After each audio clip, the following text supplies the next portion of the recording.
everybody, welcome to my channel. I am super excited today because I'm doing a flow for people who are just getting started with yoga or interested in modifying some postures. Today I'm going to be focusing on a couple of principles before we start that are super important. So if you're new to yoga, watch the intro. If you're doing this flow, more than once, then I'll put a link to kind of jump to the actual flow starting in the description. I'm going to talk a little bit about props and just a couple of housekeeping things before we start. So the first thing that I really want to emphasize is that yoga is not a competitive sport, right? Yoga is meditation in motion. It's a way to bring mindfulness into your body. So when you're in a pose or an asana, basically, if your focus is somewhere else, if you're thinking about your to-do list or some conflict that you're having, you'll fall out of the pose. So we have to set our drishti and our focus as we're practicing, and that is how we bring mindfulness into our body. It is physical. You will see physical benefits. You'll see your core tighten, you'll be stronger, and those are all great things, but really it is also a spiritual practice. And so the reason I say it's not a competitive sport, and I really want to emphasize that, is so I hear all the time, like people comment on my Facebook when I post things, like, oh, I wish I was that flexible. And it's really not about, oh, I can get deeper in this pose than you, or, someone else can do a handstand and I'm still working on that. That's not what yoga is about. It's about expressing a pose to the fullest extent you're able to. And it's key that you are aligned, okay? So alignment is what we're gonna focus on today. Alignment in life. There are a lot of kind of parallels to life with yoga. But, if you can't get into a warrior two with your thigh completely parallel to the floor and still be upright and in Tadasana with your upper body, then you shouldn't be that low. You need to shorten and widen your stance, those kinds of things. If you need to bend your knees to touch the floor in a forward fold, or to use blocks to be aligned, then that's what you do. And so we're really going to focus on proper alignment. So some of the things in this flow are going to be slower than what I would usually do, because we're going to walk through some alignment cues to make sure that you're doing the posture right. That is how we prevent injury. So when you push your body too far, you're going to get hurt. So listen to your body. I just have some notes here so I don't forget anything. So movement towards a pose counts. That's another thing. So if we're, working on a boat pose and you're lifting 1 foot at a time, you are still training your brain in the same pathways as if you're doing the pose, and you're moving towards that pose. You may never get to a full expression of a pose. There's tons of asanas that I really cannot get into, but I can do modifications or different versions that give me the same benefit. Use your props to aid with your alignment and also to modify poses as possible. So I've got a couple of things here that I think will be helpful to you. If you're just getting started and you don't have blocks, you can use books. I have a video that I'll put the link for on kind of substitute props. But you can use some stable books. There are many kinds of blocks. Some are more affordable than others. I've got these cork blocks. They're nice because they're heavy. And these are a standard 5-inch block. And then I just got these, and I'm going to use them a little bit today. These are Hugger Mugger's big blue blocks, and they also come in gray. I have an affiliate link. I get a tiny little commission if you buy them through my affiliate link. But if this is something you're interested in, there's lots of places that you can buy these. I've seen them at local yoga studios and that kind of thing. That's where I first saw them. So these, if you compare them with a standard block, they're much bigger. And this is going to be really beneficial if you need to kind of deeply modify your pose, because the blocks essentially bring the floor closer to your body. So this is gonna bring the floor a lot closer to your body than a standard block. And I'll show you a couple ways to use them. The other kind of standard thing I have is a strap. I like this one from Aloha because it's also a mat sling and it has double ends, so they're like little handles. But any yoga strap will do, and in fact, an old towel or even a t-shirt will do as a strap if you don't have one yet. So we'll be using this. And then the new thing I got that I'm super excited about is a yoga wedge. And this is a great way to relieve tension on your wrists in certain poses, but also to support your heels. So we'll use this. I'll show you kind of how to use it in down dog. And we'll use it in chair pose. We'll use it for our squats. There are, I still have a sticker on. I got this on clearance at an outlet for $10. This is typically, I think, $17. And then it also comes in cork. And if I were going to use this for my hands, I would buy cork because this material is not grippy. And cork, you know, like as you can see from my mat, is a grippier material. I don't have a lot of problems with wrists, so I'm going to use it mostly for my feet. But that is something, and you can see, like, if you put it this way, it's one angle, so that kind of steepens, it gives you more support, and then if you turn it this way, it's more of a gentle angle. So there are different ways to use that. I'm just going to put it there for now. If it hurts, stop. So nothing in this flow should be painful. You might feel postures that are intense.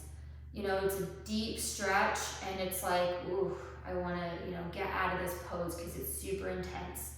If that's what you're feeling, send a breath to that area. I especially get that sensation when I'm, you know, stretching hips or shoulders. Those are my super tight areas. But nothing should be pinchy, sharp, or painful in any way.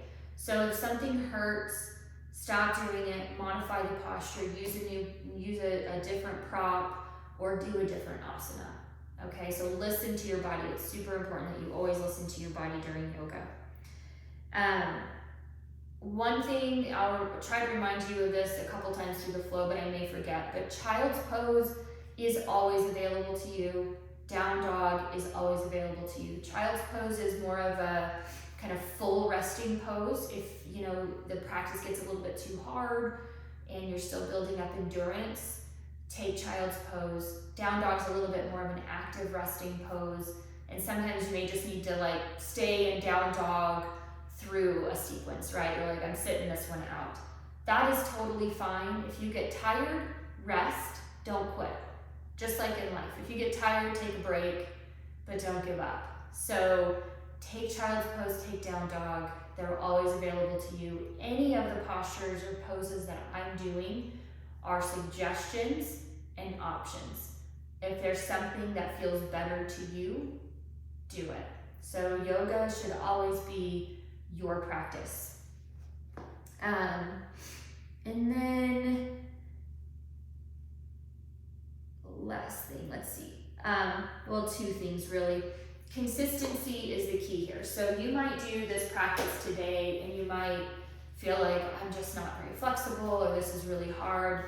Don't be discouraged. If you spend half the practice in child's pose, you showed up on your mat today.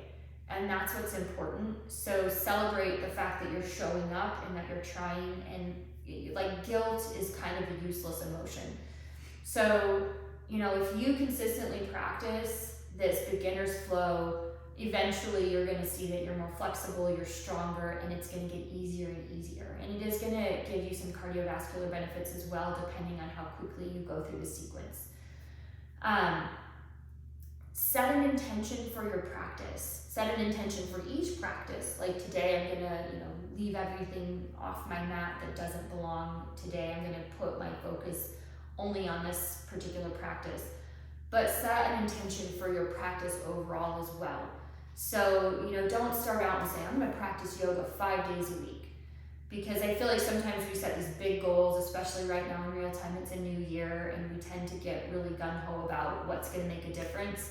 But if you do one practice a week, or if you say, you know what, today I'm going to do 10 minutes, I'm going to do 3 sun A's and a sun B, something like that, consistency is where it's going to pay off. So doing something that you know is achievable for you and setting that intention is the best way to enter a practice.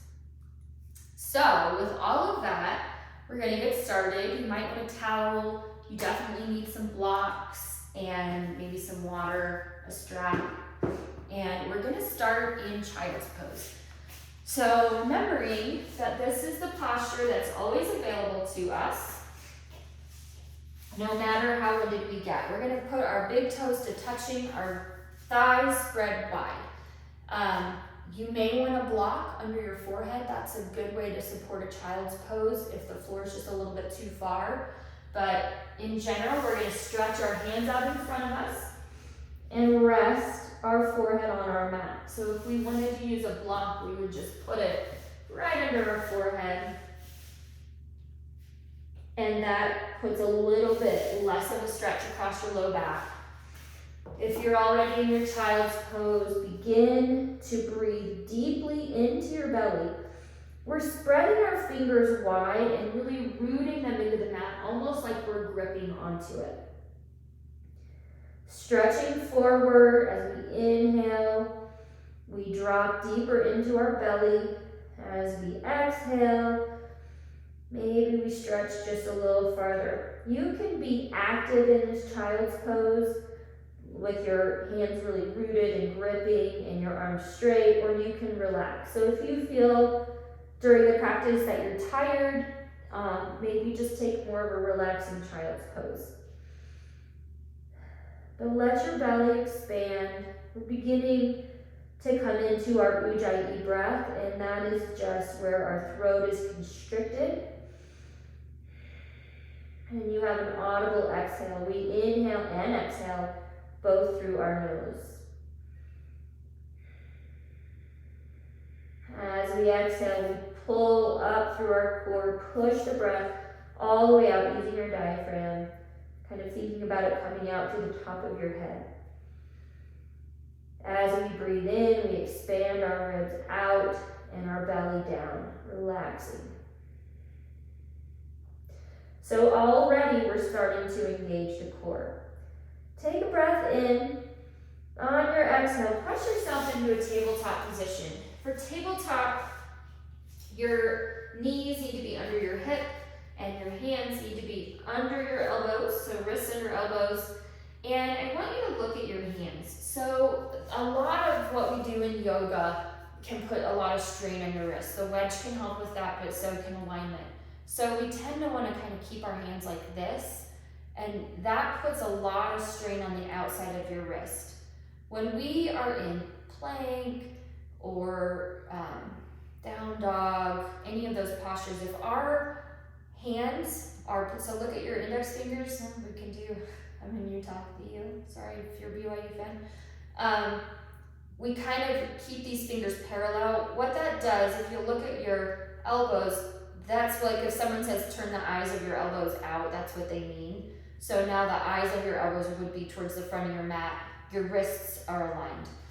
So we're going to practice that kind of an alignment, which, and then the other thing we do to take some strain off our wrists is we root into our knuckles and all four corners of our hands, okay? So now that we're in that tabletop position, in neutral, we're basically just kind of gazing slightly ahead of us on the mat, but our neck is long, our crown sort of towards the front of our mat. We're gonna inhale and arch our back, looking up at the ceiling. And then exhale, we pull round through our spine, we pull our core in, and we look right at our belly button, okay? Arched up like a cat. We inhale to cow. Exhale, articulating that spine, rounding all the way through, pushing through your hands, hollowing out your armpits. Inhale. Exhale. Do one more. Inhale, really drop your belly. And exhale. Come back to neutral. we're going to plant our hands a little bit further ahead of us than they are, and we're going to step into a down dog. Now, you'll see that I have my wedge under my heels. So, in down dog, we're trying to get our heels to the ground. That is a super, super intense stretch through the back line of the body for most people. So for down dog, your heels don't have to come to the ground. And if you don't have a wedge, that's fine. You can just hover them to where you feel a stretch in your back line, all the way down from your glutes, your hamstrings, your calves, your ankles, okay? So the wedge is just like a nice kind of place to rest your heels. In your down dog, your abdomen, your core is pulled up and in, okay? So we're not collapsing, we're pulled up and in. Every posture, our core is engaged. Our ears are between our biceps. You can test that by just kind of moving your head side to side. Are you aligned? Like I said, when you put your hands in the right position, your eyes of your elbows are forward and your shoulders come down your back. So scapular mobility is a really important thing, and that's something we're working on here in yoga too. So this whole time, I hope you're breathing. You do want to engage your quads. So this is an active posture, like I said. So as you engage your quads, it engages the rest of your legs too. Breathing in through your nose and out through your nose with that Ujjayi breath. Inhale, look forward. On your exhale, step your feet forward, a big step, and hang in ragdoll pose. So our knees are going to be bent to where our chest is resting on our thighs. I'm going to move these blocks so that you can see. And our head is just hanging heavy, grabbing our elbows with our hands, letting everything hang.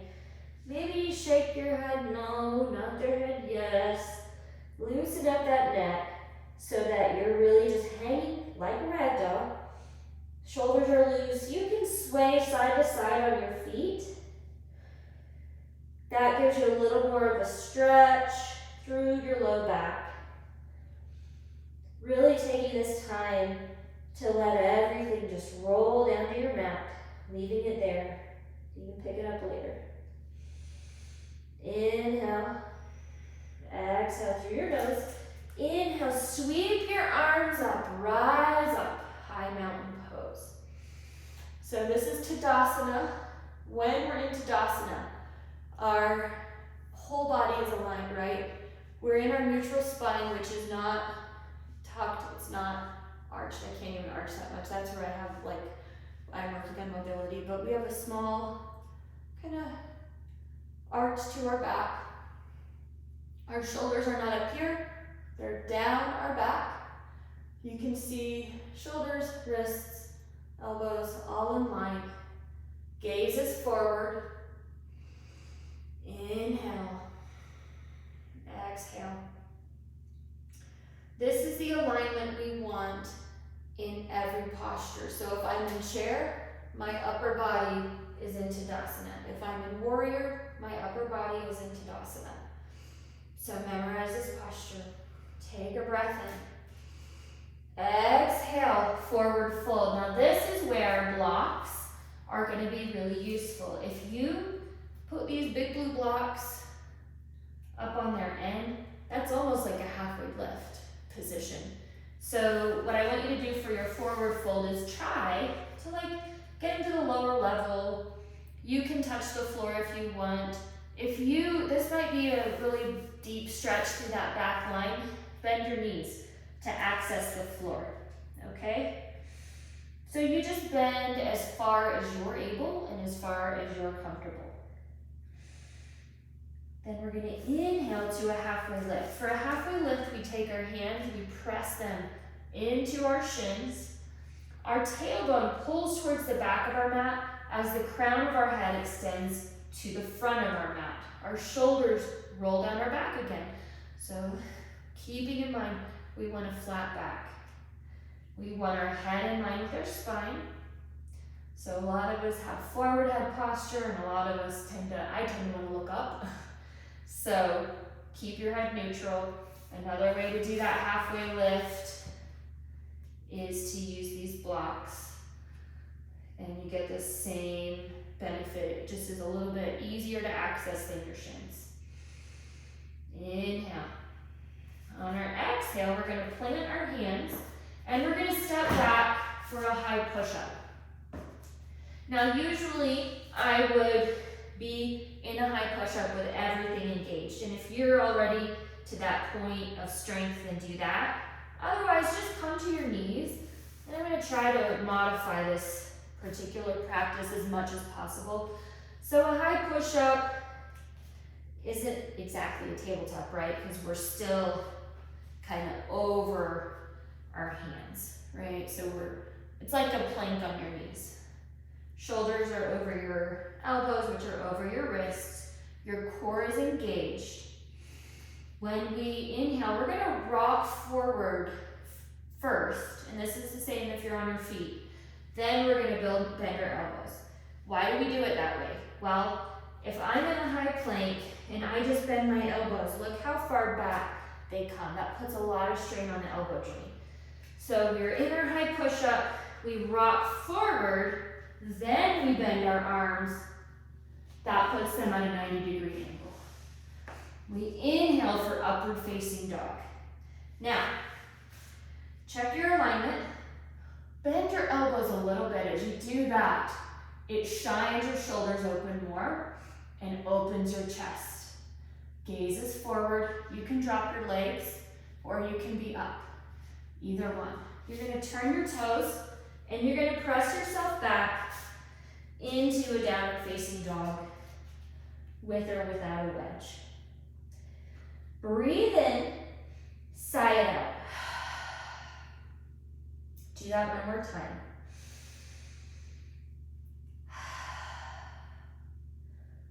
On our next inhale, we're going to look forward. On our exhale, we're going to step forward. Inhale, sweep up to high mountain pose. Shoulders down your back. Exhale, forward fold. You can keep your blocks here if you want, or you can reach for the ground. Inhale, halfway lift. Exhale, step back for a high push-up. Inhale, reach forward. Exhale, bend your arms. Inhale, upward facing dog.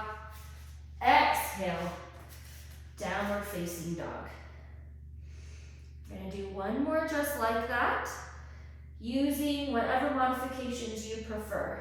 So breathe in, exhale, step forward, inhale, sweep up, high mountain pose, exhale, fold, inhale, halfway lift, exhale, high to low push up, inhale, upward facing dog, exhale, downward facing dog. Breathe in, sigh it out. Take a couple of breaths here, reset. Breathe in, on your exhale, we're going to step forward. This time we're going to sink into chair pose. Now this is another place where I can use this wedge. So now I'm going to kick it forward to show you. So chair pose. Here. That's too steep. Is that the steeper side? Yeah. Yeah. Okay. So, and it probably just feels weird to me. So we sink back. Okay. Our knees are not over our toes. That puts a lot of pressure. So we're sitting down like we're in a chair. This wedge just kind of helps the ankle and helps you sit back. So our knees are back in line with our ankles. We're sitting down like we're in a chair. Our core is engaged. Our hands come up over our shoulders. Gaze is just a tiny bit forward. This can be kind of tricky, so you can cactus your arms and open your chest. That also kind of decreases the effort a little bit in my mind. Now, ultimately, we're going to want to sink as low as we can while not letting our knees creep forward. But chair pose can look like that. It can look like this. Okay, it doesn't have to be a huge bend. It is more important that your knee is over your ankle than it is that you're sitting way back. Over time, it's going to be easier and easier to sink back. Inhale. Exhale, we're going to forward fold. I'm just going to scoot that back to where I had it because I like it there better. Inhale, halfway lift. Exhale, high to low push-up. Can be on your knees or on your feet. Inhale, upward facing dog. Exhale, downward facing dog. Now we're going to inhale our right foot to the sky. We're going to bend our knees, step forward, turn your back foot to about a 45-degree angle, stand up, and here we are in Warrior One. Now, ways to get into Warrior One. Well, are your hips forward? So if that's too much of a twist, widen your stance, shorten your stance. Again, that knee is over your ankle, so it's better to be wider, shorter, and stable. You're rooting into those feet. You can rotate that hip a little bit more or less. Our hips come forward. We grow up. Our shoulders are down our back. Engage that back thigh. Pull this thigh muscle, like wrap it around the femur so that it's kind of rolling out. Our knee does not come in. That again puts strain on those tendons. It's straight out. And if anything is closer to like rotating out than in, okay? Breathe in here. We're gonna spend a couple of breaths, making sure your core is engaged. You're breathing, your ribs are knit together, so we're not flaring out through our ribs, they're pulled in and up. And when we say engage your core, it's more like being prepared to be punched in the gut than it is sucking in. So think about like kind of clenching it, like you're bracing for something. That's how you know your core is engaged. Inhale. We're going to exhale and cartwheel our arms to the mat. Step back to your high plank. Inhale. Rock forward. Exhale, low plank. Inhale, upward facing dog. Exhale, downward facing dog. Breathe in. We're going to inhale. Lift that left leg forward. Step it forward. We're just coming into our Warrior One now on our left side. So you tend to want to probably open your hips, but we're going to close our hips for this. So both eyes of our hip bones are forward. You can test that. You can widen that stance to get where you want to be. Modifying this pose however it works for you. Ultimately, if you want to work that toe forward and bend so that that thigh is parallel, great, but you don't have to. Inhale, exhale, your hands to the mat. Step back for high push-up. Exhale, low push-up. Inhale, upward facing dog. Exhale, downward facing dog. Now if you're just starting back into yoga, that can be a lot of push-ups by the time you go through all the sun A, sun Bs, and vinyasa, which just means flow. So at any point, if you want to just go, hands down, press to down dog, and skip the push-up, totally fine. Like I said, make it your practice and make it work for you. Inhale. Exhale, step forward. Root your feet. You can have your toes slightly together, your heels slightly out for chair pose, but come in to chair pose. Again, I'm going to cactus my arms. You can take a bind with your arms if you like. That actually feels good to me. Rolling those shoulders back. Sinking a little lower. Inhale. Exhale. Fold. Inhale, halfway lift. Exhale, step back to high push-up. Low push-up. Inhale, upward facing dog. Exhale, downward facing dog. Inhale the right foot to the sky, step it forward. Rise up to warrior one. Take a breath in, then exhale. Open up to warrior two. We have taken our back foot parallel to the back of the mat. Our front knee is still out over that ankle. You can walk it backwards. Sorry, that's a grippy mat. Arms are engaged, so I got my middle-aged thing going on there. Gaze is over the middle finger. Looking forward. Check your shoulders. Are they up or down? This time your hips are open. Inhale. Exhale, come down. Step back for high push-up. Or go straight to down dog. Low push-up. Inhale, upward facing dog. Exhale, downward facing dog. Inhale, your left foot to the sky, step it forward. Rise up for warrior one. Inhale. Exhale. Open up to warrior two, checking your alignment. Is that back leg engaged? Is your core engaged? Are your shoulders down your back?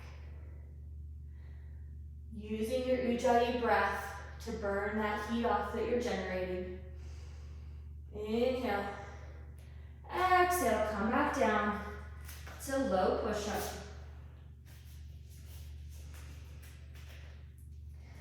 Or high push-up and then low push-up. Inhale, upward facing dog. Exhale, downward facing dog. Breathe in, sigh it out. We're gonna just take a second here to breathe in down dog. Catch your breath. Inhale. Exhale, step yourself forward to chair pose again, this time just one breath. Exhale, fold. Inhale, halfway lift. Exhale, high to low we go. Inhale, up dog. Exhale, down dog. It's our last warrior sequence. We inhale our left foot to the sky. Step it forward. Rise up to warrior one. Inhale. Exhale, open to warrior two. Inhale, reach forward. Exhale, reverse your warrior. Now in this pose, people want to kind of collapse on this side. So if you push your hand into your hip, it actually creates the length you're wanting through your side. You can also just kind of be a little bit more up. Inhale, we're going to exhale for extended side angle. You can rest your elbow on your knee. If you need at this point at any time to bring your feet closer together, that's great. So we're keeping our knee rotated a little bit out, not collapsing in. And you can use your elbow to kind of press. We're not resting on our elbow. We have it positioned there. Your arm is straight up, your gaze is straight up, or it can be straight ahead.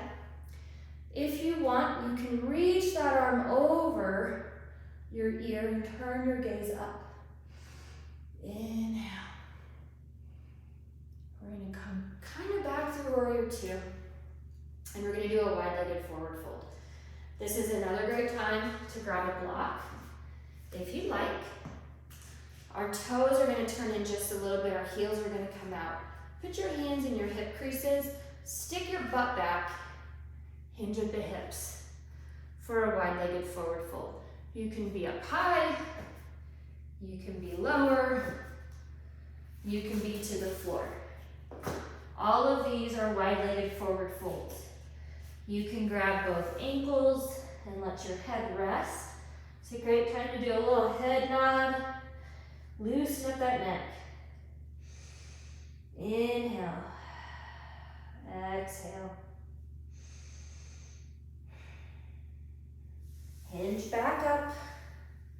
We're going to do Skandasana, which is like a side lunge. So we might come way down with our hands up.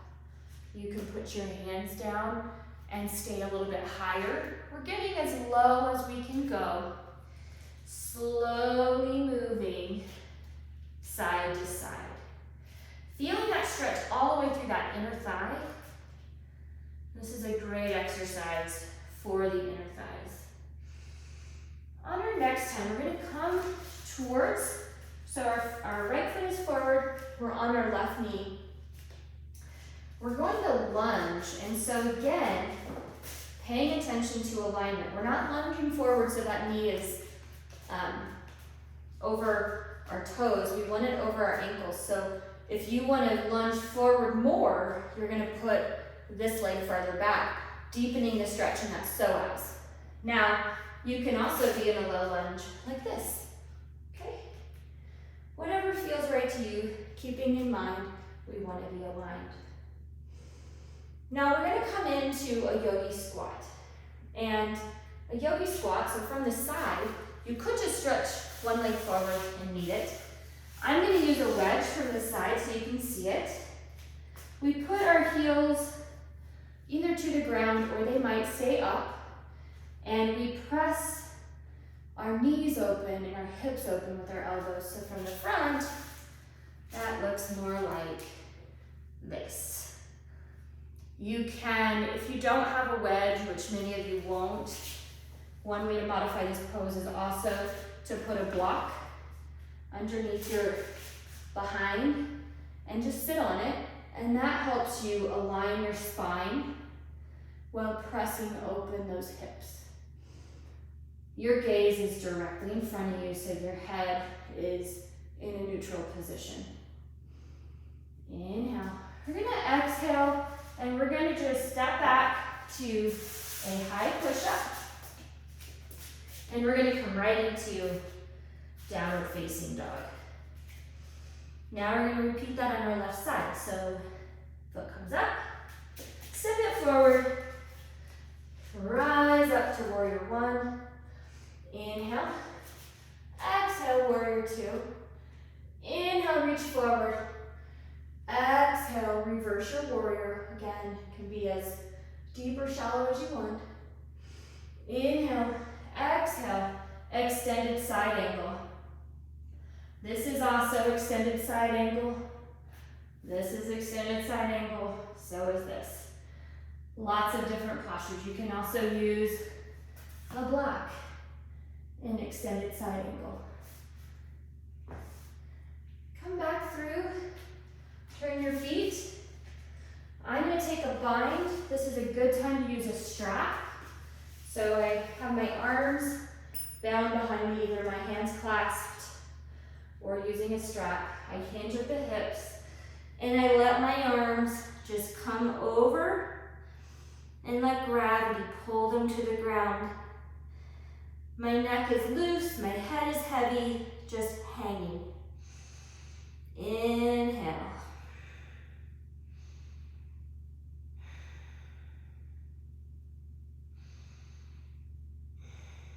I should be able to hear your breath if I am in the room with you. So if you cannot hear your breath, breathe deeper and louder and constrict that throat. Hinge back up, whatever posture you're in.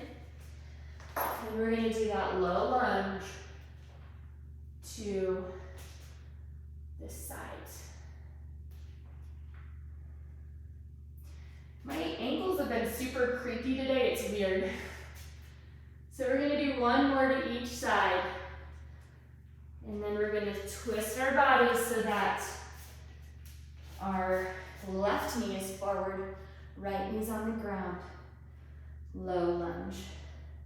Pulling the core in, always engaged. If you're new to yoga, you should feel your core tomorrow. exhale, we're gonna step forward for Malasana. I'm gonna bring my wedge with me. You can use your wedge, a block, whatever works for you to get yourself in alignment and comfortable. Really breathing in to all the way down through your pelvic floor. Pulling that breath down and then engaging your core and your pelvic floor to push the breath back out.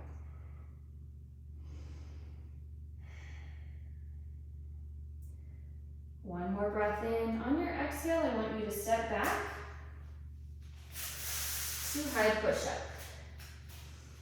And press yourself into downward facing dog. Inhale. Reach your right foot to the sky, step it forward, this time for a crescent lunge or a high lunge.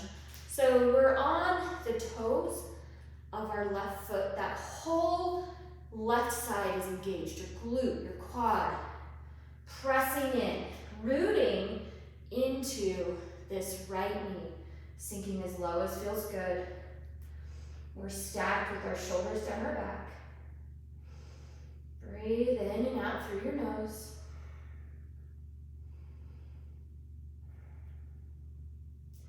We're going to do eagle pose. So you can kick directly into eagle, but for a little bit of a beginner, we're step forward.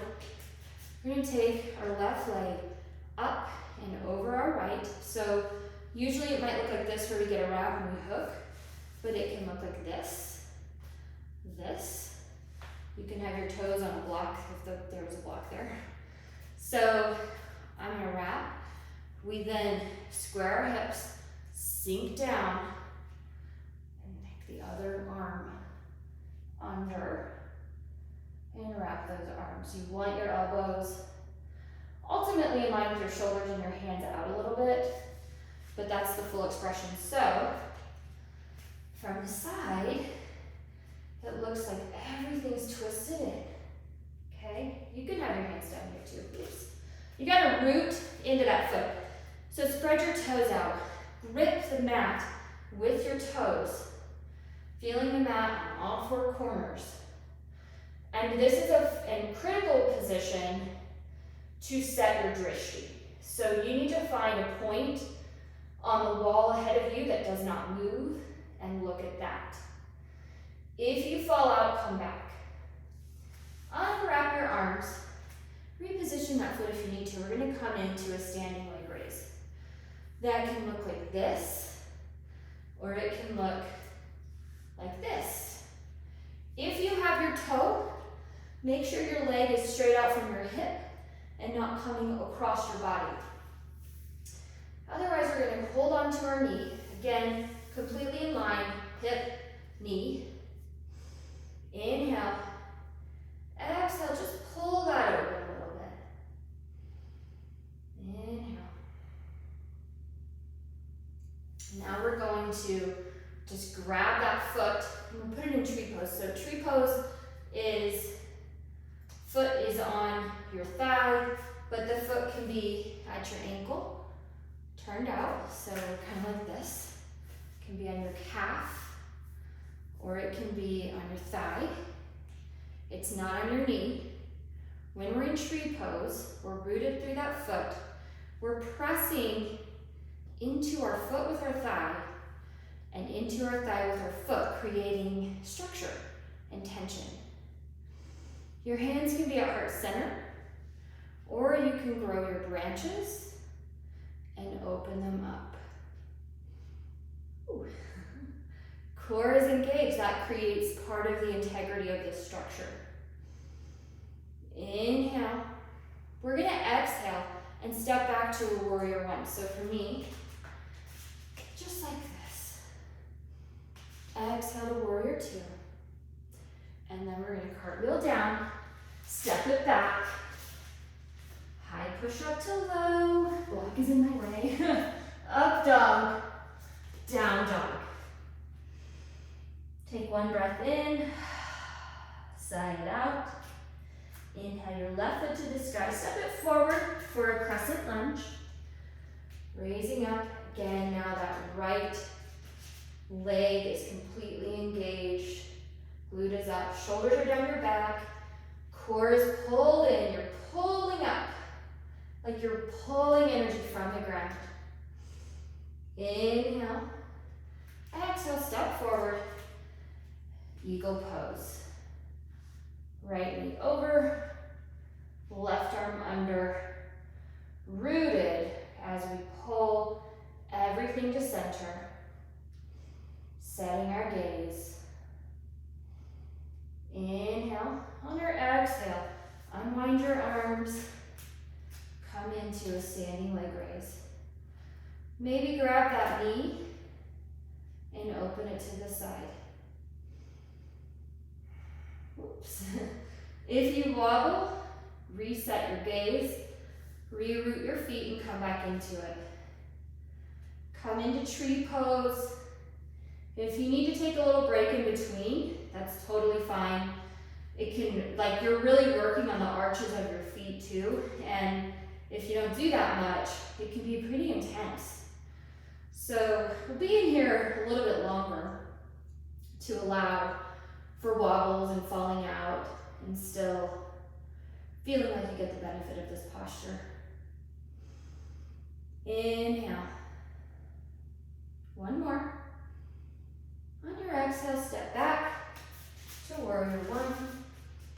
Breathe in. Exhale to warrior two. And cartwheel your hands down. Stepping back for a high to low push-up. Inhale, upward facing dog. Exhale, downward facing dog. That's our last real flow. We are going to come into a high push-up. Drop to your knees if you need. And we're going to lower ourselves so slowly all the way to the mat. Okay. So now our feet are out behind us. Forehead is on the mat.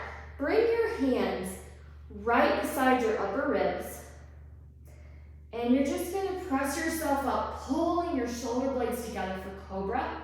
You can also have your hands hovered. You can stay right here and just pull your shoulders, or you can have a slightly little tiny arch in your back. And drop to the mat. We're going to do that one more time. Breathe in.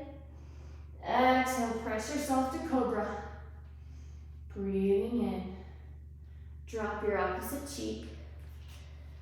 We're going to press ourselves into up dog, down dog, and then just drop to your knees. Find your way to a seated position, however that works for you. We're going to come in to bridge pose or supported bridge. So for bridge, we are going to lie on our backs and feet come towards our glutes, hands are grazing your heels. We're going to tilt our pelvis, engage your glutes, and press up. We're not pressing up to where our ribs flare open. We want our ribs still closed.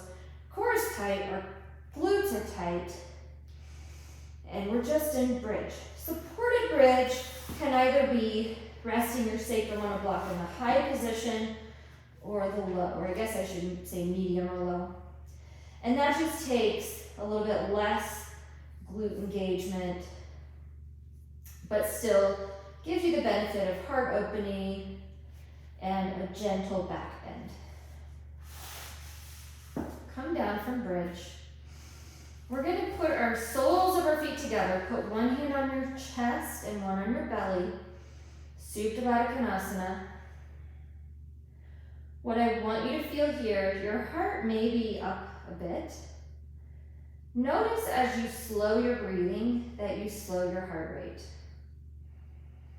So as we inhale, we stimulate our sympathetic nervous system, which is fight or flight. So your heart rate's going to increase. And as we exhale, we stimulate the parasympathetic nervous system, which is rest and digest, and our heart rate lowers. And our whole breathing cycle is really just a push and pull between sympathetic and parasympathetic activation, which is why when you're stressed, exhaling, blowing that breath out really helps. Bring your knees back to just having your feet on the floor. I'm going to do just a tiny little bit of core work. So our knees are going to come into tabletop. And you can do one of two things. You can stay down and just kick one foot out, then the other. Okay, that's one way to do bicycles. The other is to make your head heavy in your hands, tuck your chin so your shoulders come off. You're in a C curve, you're looking at your belly button. And then, well, you can do this and then just do your legs. Or you can bicycle and reach towards that opposite leg.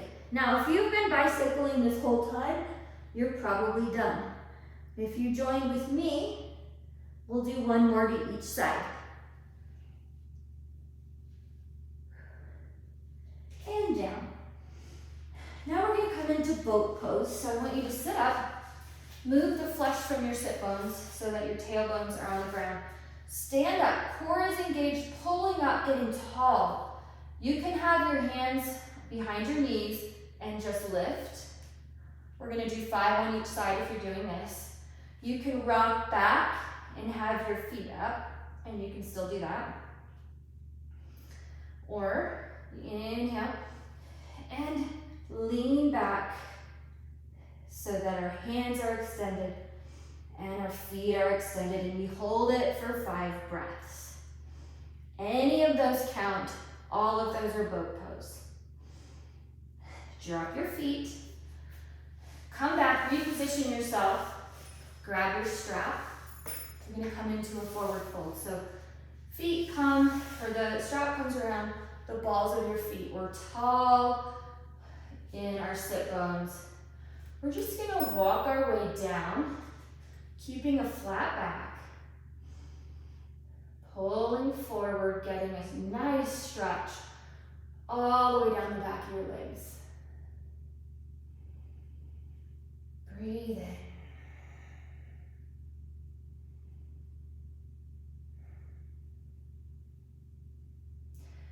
We're going to do a little bit of a hip opener called reclining pigeon. So find yourself on your back. Your left foot is going to be on the mat. Your right foot comes so that your ankle is on your left knee. We're going to push that hip out, keeping your right foot flexed. You can stay here and you'll feel the hip opening, or you can kind of grab behind that left knee, looping your hands through, pull down on the left knee as you push the right knee out with your elbow, creating a deeper stretch. Either one is fine. They both open the hip. While you're in this posture, send a breath to that hip. Just imagine breathing deeper into the hip, sighing out any tension. Inhale. Slowly exhale and bring that left foot to the ground. Plant your right foot and switch sides. Left ankle comes over right knee, pressing that hip out to the extent that's comfortable. I wouldn't say comfortable. Slightly beyond comfortable. It's not pinchy, it's not sharp, it's not painful, but you can feel the deep, deep stretch. Sending a breath into that left hip, sighing out any tension. Now we're going to bring our left foot to the sky too. We're going to grab behind our knees and open our hips out to the side. So our knees fall to our side towards our armpits. You can grab behind your knees, you can grab your ankles, or you can grab the outer edge of your foot. I want your tailbone flat on the ground. If you can't, then just bring it in a little more, okay? So the more you're out, the more you're gonna wanna lift your tailbone, and that's not what we're doing here. Inhale. You can roll side to side. This is happy baby or dead bug. I like happy baby, it seems a little less morbid. Come down. I want you to take a block, and you're just gonna lift up like you did for a bridge. You're gonna set that block under your sacrum. Inhale, on your exhale, send your feet to the sky for waterfall pose. Ending our practice with an inversion. You can take plow pose, you can take headstand, handstand. You can also take legs up a wall, so you just get your booty up against the wall and your legs come up, and that's a great kind of resting inversion as well. They all have the same benefits. We don't have to be doing handstand to get the benefit of an inversion. One more cleansing breath. Sigh it out. Put your feet down, take the block out. And we're just gonna do one final posture if you want, which is a supine twist. Our knees come up. We're gonna drop our knees over to the right. Our arms extended, and we're gonna gaze over that left shoulder for a supine twist.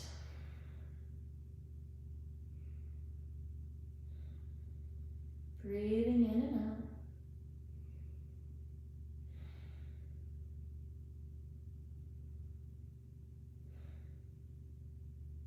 Come back to center. Knees come up, they fall to the left. Gaze goes over that right shoulder.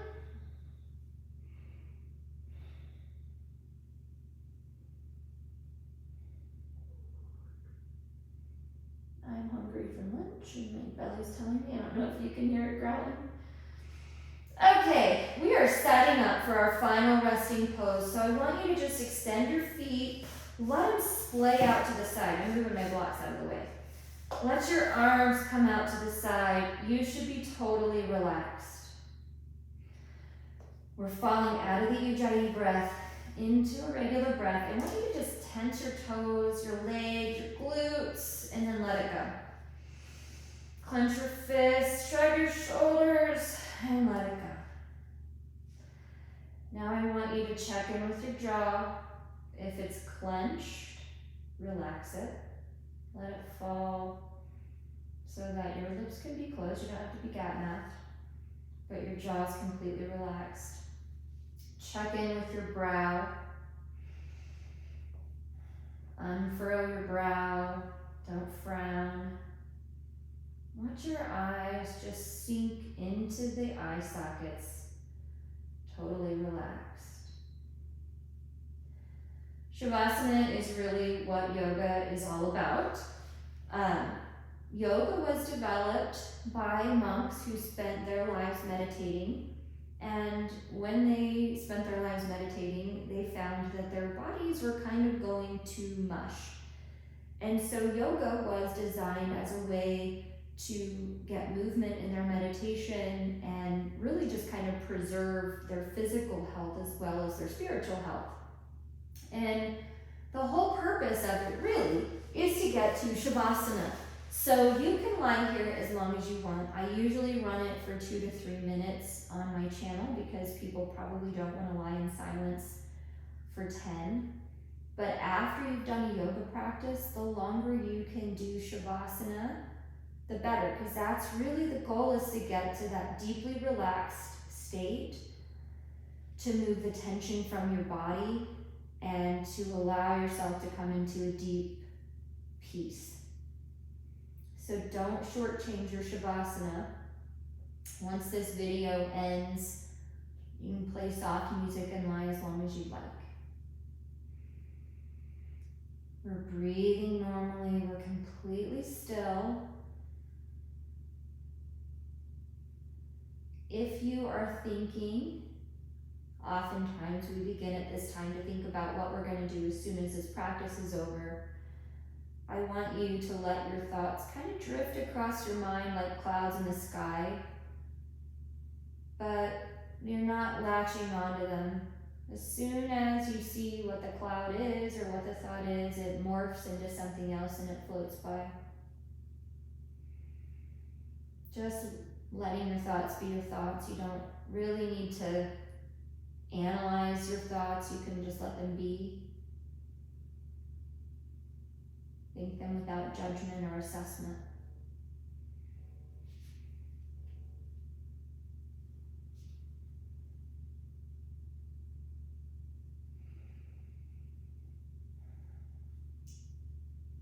to sit in this relaxation.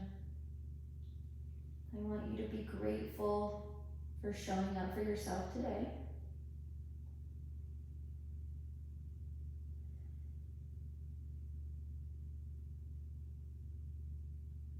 Begin to bring a little bit of movement into your fingers and toes.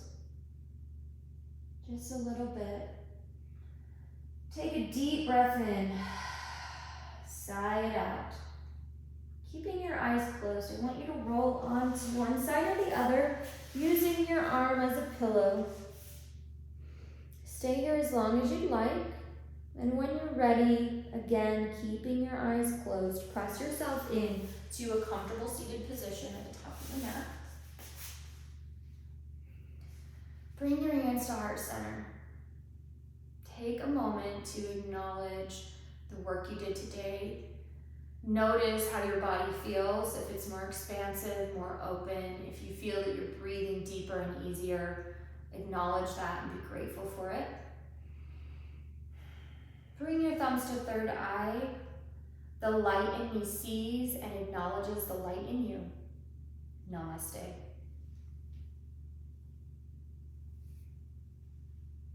Thank you so much for joining me. I hope you enjoyed the practice. I hope that you listened to your body and that it told you what it needed. The more you do this, the easier it gets, the more rewarding it gets. So I encourage you to stick with it. If you enjoyed it, let me know, and let me know what else you'd like to see on the channel. I love you all. Have a great day. See you later.